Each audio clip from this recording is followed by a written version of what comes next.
Pernah tak anda tertanya-tanya, apa agaknya rahsia sebenar bos yang disayangi dan dihormati oleh pekerja mereka? Selamat datang ke sesi penerangan kita hari ini.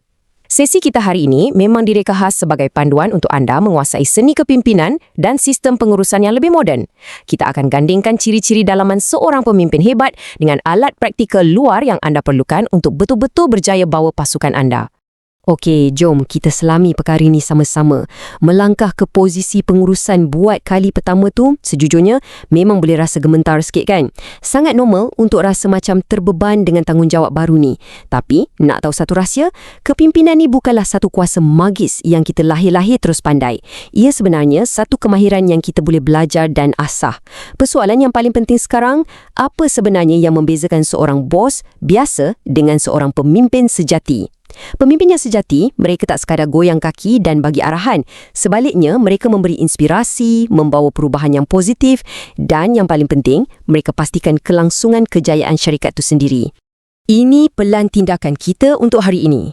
Kita akan mulakan dengan membina asas kepercayaan, fahami gaya komunikasi, macam mana nak beri inspirasi, bina budaya kerja yang sihat, dan kemudian kita beralih ke aspek operasi menggunakan teknologi sebelum kita tutup dengan penemuan diri yang berterusan. Terdengar menarik? Jom kita mulakan. Kita masuk ke bahagian pertama dulu, iaitu asas kepercayaan kepimpinan. Sebenarnya, tak kira sehebat mana pun strategi kita, semua pengurusan yang berkesan mesti bermula dengan asas dalaman pribadi yang sangat kukuh. Sifat pertama yang paling mahal nilainya adalah kejujuran. Bila anda naik pangkat, realitinya anda akan mula diamanahkan untuk pegang duit syarikat dan maklumat-maklumat yang sangat sulit. Masa inilah integriti anda betul-betul diuji. Bayangkan kalau ketua tu sendiri tak jujur, ia akan cipta isu kepercayaan yang sangat teruk dan merosakkan syarikat dari dalam. Tapi, bila anda pegang kuat pada prinsip jujur, anda sebenarnya sedang melindungi sumber paling penting syarikat dan elak pergeseran sesama staf. Barulah pasukan anda boleh bergerak maju dengan tenang.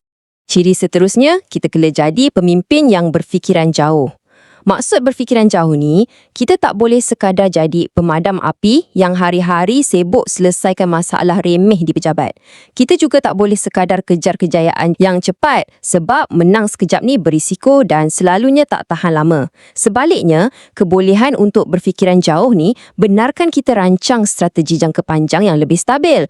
Kita kena sentiasa fikir 2-3 langkah ke hadapan untuk pastikan syarikat terus utuh. Seterusnya, mari kita borak pasal kesabaran. Sebagai pengurus baru, satu hakikat yang anda kena telan ialah kerja tak selalunya berjalan lancar.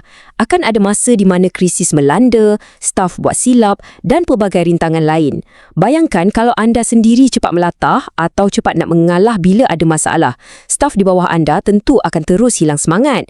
Jadi, kekalkan kesabaran tu. Tarik nafas dan terus bimbing pasukan anda melepasi cabaran tersebut. Ini kunci untuk pastikan motivasi mereka tak luntur. Seterusnya, kita beralih ke bahagian kedua, iaitu menguasai gaya komunikasi pasukan. Percayalah, cara anda berhubung dengan ahli pasukan akan jadi penentu utama sama ada matlamat anda tercapai atau tak. Komunikasi yang berkesan ni sebenarnya bukan bermaksud kita je yang kena bercakap memanjang. Ia adalah satu seni mengimbangi. Di satu sisi, ya, anda kena berani bersuara secara jelas untuk bagi teguran yang membina. Pekerja perlu tahu apa yang mereka kena perbaiki. Tapi di sisi lain, anda wajib pandai mendengar. Anda kena ingat, kadang-kadang staf operasi ni, diorang lebih faham selok-belok kerja tu berbanding kita. Jadi, kesanggupan anda untuk rendahkan ego, pasang telinga dan terima nasihat mereka adalah satu ciri kepimpinan yang luar biasa hebat. Cuba anda tanya diri sendiri sekejap, gaya kepimpinan anda ni jenis yang macam mana? Adakah jenis autokratik yang suka bagi arahan laju-laju? Atau mungkin demokratik yang lebih suka bincang sama-sama dan kumpul maklum balas? Atau anda jenis situasional yang fleksibel ikut keadaan semasa? Sebagai mentor anda, nasihat saya mudah je. Kenal pasti gaya semula jadi anda, tapi belajarlah untuk menyesuaikan diri. Senario kerja yang berbeza perlukan pendekatan yang berbeza supaya masalah boleh diselesaikan dengan pantas dan harmoni. Okey, masuk bahagian ketiga. Memberi inspirasi melalui tindakan. Cakap-cakap kosong je memang tak cukup. Pekerja perlukan tindakan sebenar di depan mata mereka untuk dorong prestasi mereka. Cuba hadamkan formula yang cukup berkuasa ni. Keyakinan yang tinggi ditambah dengan komitmen yang luar biasa akan lahirkan sebuah pasukan yang sangat terinspirasi. Apabila staf nampak ketua mereka buat keputusan dengan yakin dan sentiasa positif, automatik semangat mereka akan melonjak naik. Selain tu, anda kena buktikan komitmen tu. Tunjukkan yang anda bekerja lebih gigih dari sesiapa pun. Bila anda jadikan diri anda sebagai role model yang baik melalui perbuatan, tak payah suruh pun mereka sendiri akan ikut jejak langkah anda. Jadi, berbaloi ke jadi pemimpin yang hebat ni? Apa pulangan untuk organisasi?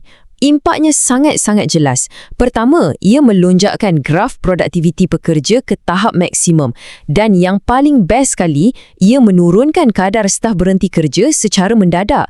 Bila kepimpinan tu bagus, pekerja rasa sangat puas hati dan dihargai. Bila diorang dah selesa dan rasa disokong, memang susahlah diorang nak hantar surat resign cari kerja tempat lain. Kita beralih ke bahagian keempat, membina budaya tempat kerja yang menyokong. Di sinilah sentuhan kemanusiaan dan empati memainkan peranan yang tak boleh dijual beli. Sifat terakhir dalam senarai 7 ciri kita ni, dan secara peribadi saya rasa ini yang paling kritikal zaman sekarang, iaitu kepimpinan empati. Empati ni maksudnya kita betul-betul faham dengan ikhlas yang staf kita ni manusia biasa, manusia buat silap. Dan kadang-kadang, kita tak tahu pun diorang ada masalah peribadi berat di luar waktu pejabat. Pemimpin yang berempati, bila staf buat silap, dia datang bawa sokongan dan jalan penyelesaian. Bukan sekadar marah-marah dan kritik sampai jatuhkan air muka orang. Pendekatan macam ni yang wujudkan budaya kerja yang harmoni dan selamat untuk semua. Boleh ikut langkah mudah ni. Pertama, setkan matlamat bersama guna kaedah SMART. Spesifik, boleh diukur, boleh dicapai, relevan dan berjangka masa. Kedua, jadikan rutin untuk dengar apa staf nak cakap. Ketiga, bila tegur, biarlah teguran tu membina. Dan keempat, tunjukkan empati yang ikhlas setiap kali berhubung. Nampak macam remeh, tapi inilah resepi rahsia nak bina budaya kerja yang kukuh. Selesai bab kemahiran insaniah, jom masuk bahagian kelima pula. Memperkasa kepimpinan dengan teknologi. Ini hack paling penting untuk realiti operasi bisnes hari ini. Sebagai bos, uruskan staf ni boleh jadi satu mimpi ngeri kalau anda masih sibuk dengan kerja-kerja manual guna fail kertas atau spreadsheet. Tersalah kira gaji, fail hilang, cuti tak tally, apatah lagi risiko terlanggar akta buruh. Semua tu memeningkan kepala. Apa penyelesaiannya? Automasi digital. Bila anda guna sistem moden macam MySyarikat, benda-benda remeh ni diselesaikan secara automatik. Dari kiraan gaji, penolakan KWSP, sehinggalah jadual shift staff. Tahu tak kenapa ini satu anugerah besar? Sebab bila sistem buat kerja-kerja ni, anda dapat beli balik masa anda. Masa itulah anda boleh guna untuk fokus jadi mentor yang membimbing pasukan anda ke tahap yang lebih tinggi. Lebih daripada sekadar jimat masa, penggunaan teknologi digital membolehkan kita memacu hala tuju syarikat berpandukan data yang kukuh. Dengan sistem ini, profil staf disimpan di satu tempat, rekod kehadiran dipantau secara pintar pada masa nyata dan kita boleh nilai prestasi kerja staf dengan lebih adil dan berstruktur. Anda juga boleh pantau perkembangan tugasan syarikat setiap hari. Bila kita ada data dan nombor yang tepat macam ni, keputusan yang kita buat tu bukan lagi berasaskan tekaan sembrono, tapi semuanya diukur secara objektif demi kebaikan syarikat. Kita dah sampai ke bahagian ke-6 dan terakhir, pertumbuhan berterusan dan penemuan diri. Kerana menjadi pemimpin yang luar biasa, bermakna kita tak pernah berhenti nak menimba ilmu. Perjalanan menjadi pengurus hebat ni tak tamat semata-mata bila anda pegang pangkat tu. Terus pecut dan tingkatkan kemahiran diri. Banyak sangat sumber luar yang anda boleh terokai. Contohnya, ambil kursus yang boleh dituntut melalui HRD Corp di platform seperti MySyarikat Academy. Kalau nak suntikkan semangat dan wawasan baru, masuklah webinar macam siri Vision Board Holistik. Ataupun waktu santai-santai, rajinkan diri baca kisah jatuh bangun tokoh-tokoh besar macam Tan Sri Tony Fernandez. Ilmu mereka ni mahal tau. Sambil kita cari ilmu di luar, ada satu cara yang sangat unik dan menarik untuk kenali diri sendiri. Pernah dengar pasal analisis tulisan tangan atau grafologi?